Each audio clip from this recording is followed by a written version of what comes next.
In questi giorni nelle Filippine si sta registrando la prossima edizione dell'Isola dei Famosi, che sarà completamente nuova perché al comando, come tutti sapete, ci sarà Selvaggio Lucarelli, sarà affiancata da Alvin, e questa forse è una delle poche non novità, dato che tornerà ancora una volta all'Isola dei Famosi lo storico inviato. C'è da dire che uno degli elementi principali è sicuramente il fatto che sarà indifferita, sarà semplicemente registrata, un po' come fatto con la talpa qualche anno fa e anche con i reality di Prime Video, che hanno riscosso un ottimo successo per quanto riguarda i parametri ovviamente della piattaforma. Bisognerà vedere se su Canale 5 o su Italia 1, perché non si sa ancora bene se effettivamente andrà in onda su Canale 5 questa edizione di Isole Famose oppure se verrà dirottata su Italia 1. Bisognerà capire anche se gli ascolti andranno a soddisfare Mediaset oppure no. Fatto sta che non ci sarà il televoto, ma i concorrenti verranno eliminati in base a delle prove. Ci sarà ancora un'ultima spiaggia, quindi la solita solfa comunque con un percorso un po' particolare. Onestamente non so quante puntate stanno preparando, quindi è difficile capirlo, però io l'avrei evitata questa storia dell'ultima spiaggia e quant'altro, anche se sicuramente è interessante il meccanismo che non riguarda il televoto, ma le prove. Quindi avremo un vincitore che potrebbe essere completamente diverso. Io direi di partire subito con la presentazione dei concorrenti.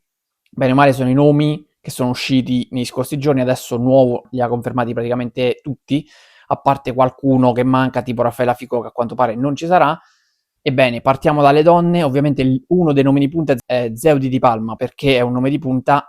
Perché chiaramente in una recente edizione del Grande Fratello VIP ha riscosso un successo clamoroso. Dopo essersi avvicinata ad Elena, è riuscita a camminare proprio con le sue gambe praticamente, ha costruito un impero a livello social, a livello di seguito, partendo dal Grande Fratello, e proprio per questo motivo con il televoto sicuramente sarebbe stata una delle grandissime favorite. Adesso a livello di prove e quant'altro, con questo meccanismo diverso, non so quanto possa andare avanti, però quel che è certo è che, come ci ha regalato tante dinamiche all'interno della casa del Grande Fratello, anche in questo contesto dall'Isola dei Famosi riuscirà ad essere protagonista e ritroverà Eva Grimaldi che abbiamo già visto anche a The 50 ritrovare Elena. Qui invece ritrova Zeudi, dato che hanno fatto parte della stessa edizione del Grande Fratello. Eva Grimaldi ormai è una veterana dei reality, ha già fatto anche l'Isola dei Famosi. Non sono proprio felice di rivederla anche ora in questo contesto, perché appunto ormai è un nome già trito e ritrito, però ci sarà anche lei, ci sarà Michelle Veronesi, che è stata concorrente di Too Hot to Handle e adesso si cimenta in un altro reality simile per location e per ambientazione, diciamo, ma diverso per meccanismi di gioco, chiaramente. Avremo Claudia Peroni, che invece è una giornalista sportiva e anche conduttrice. Sarà un nome interessante da vedere nel contesto, però non so a livello di prove poi quanto possa andare avanti. Dipende sempre quali tipi di prove fanno. Io immagino che faranno prove anche un po' meno fisiche, perché qui saranno ancora più determinanti rispetto al passato. Avremo Serena Enardu, altro nome che mi ispira molto, sono molto curioso di vederla, dato che ha fatto un macello con Pago tra Temptation Island prima e il Grande Fratello poi.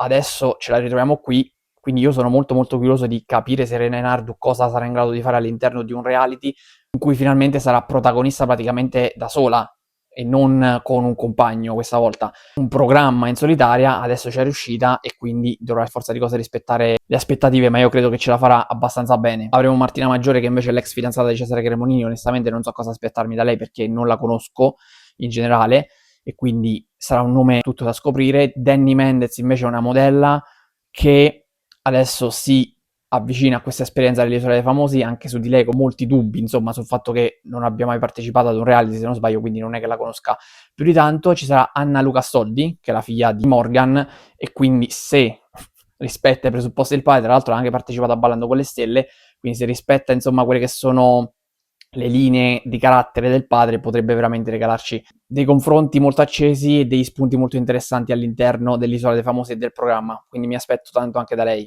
Per quanto riguarda gli uomini, il nome di punta forse potrebbe essere Pierpaolo Pretelli, perché ha già fatto l'Isola dei Famosi come inviato e quindi conosce benissimo i meccanismi, anche se ovviamente qualcosa cambierà quest'anno, però conosce molto bene i meccanismi e tra l'altro ha un seguito importante proprio grazie a una delle edizioni del Grande Fratello VIP più seguite degli ultimi anni, forse la più seguita di tutte, quella vinta da Tommaso Zorzi, in cui Pierpaolo Pretelli comunque è arrivato secondo. Arriva anche da vicende un po' particolari che però tralasciamo, insomma è stato tirato in ballo da Corona, lo ricorderete, però parliamo di altro. E ripeto, lui è molto seguito dai prelemi che sono i fan suoi e di Giulia Salemi della coppia. Per questo motivo, a livello di televoto, lui se la sarebbe potuta giocare probabilmente con Zeu di Palma. Nelle prove credo che possa comunque fare bene e andare avanti, anche perché, ripeto, come ho già detto, avendo fatto l'inviato, qualche prova forse l'ha anche già sperimentata. Credo che qualcuna di quelle prove sarà la stessa e quindi Pierpaolo l'ha sicuramente provata e avendola già provata potrebbe avere un minimo di vantaggio nei confronti degli altri. Ci sarà Francesco Chiofalo, che è reduce dal successo di The 50, non ha vinto il programma, però ha riscosso un grande successo a livello mediatico, dato che è stato un protagonista assoluto. Io l'avrei visto meglio al Grande Fratello piuttosto che all'Isola dei Famosi in un programma registrato in cui non puoi seguirlo H24, sarei stato curioso di seguirlo, insomma, con la diretta, anche se non è che la veda più di tanto, però comunque c'è sicuramente più margine per vederlo rispetto all'Isola dei Famosi, soprattutto ad un'Isola dei Famosi che tra l'altro è anche registrata, però mi aspetto molto anche da Francesco Chiofalo, potrebbe essere uno dei protagonisti assoluti, nelle prove fisiche penso che possa anche far bene.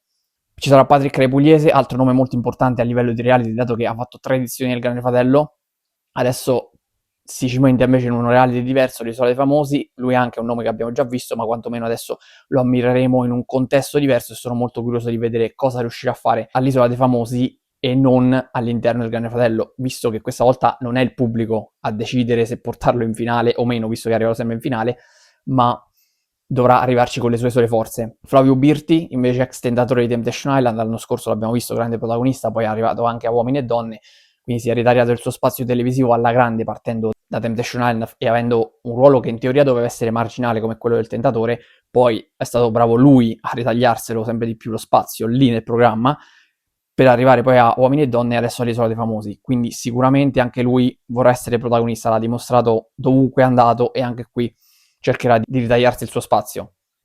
Ci sarà Alex Caniggia, è un nome su cui io punto molto, punto davvero tanto su Alex Caniggia perché a The 50 è stato un altro grande protagonista, probabilmente troppe parolacce dice in italiano, però per me Alex Caniggia all'interno di un reality, lui che già a The 50, che comunque prevedeva 50 persone, tante prove ed era un programma molto particolare, si è distinto per la voglia di vincere, per il fatto di non guardare in faccia a nessuno e di tirare dritto.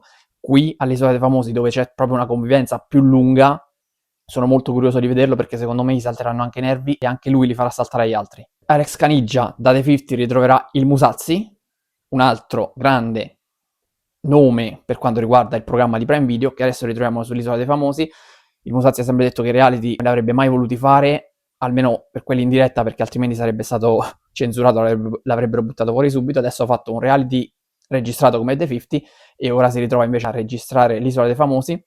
Sulle prove non so come potrà andare bene, però anche lui poteva essere un serio candidato alla vittoria, quantomeno alla finale con un televoto. Adesso con le prove da superare non so come potrà andare e come potrà ingranare. Ci sarà Daniele Yaya che invece ha partecipato a Too Hot to Handle ed è stato anche uno dei protagonisti assoluti, insomma, dell'edizione, l'ha vinta, quindi penso che di certo non rimarrà in ombra e proverà a fare il bis di vittorie nei reality. E poi chiudiamo con Alberto Fontana che invece è un imprenditore che onestamente non conosco, sarà un nome da scoprire, ma se l'hanno inserito nel cast presumo che possa regalare qualcosa di interessante, almeno in termini di dinamiche. Quindi questo è il pacchetto di 16 concorrenti che parteciperanno all'Isola dei Famosi 2026 almeno per la registrazione. Per la messa in onda non abbiamo certezze né per quanto riguarda il canale, perché ripeto c'è qualcuno che ha parlato anche di possibile dirottamento su Italia 1, e né soprattutto sulla data di messa in onda. In teoria si parlava di autunno, quindi potrebbe essere tra fine settembre e inizio dicembre,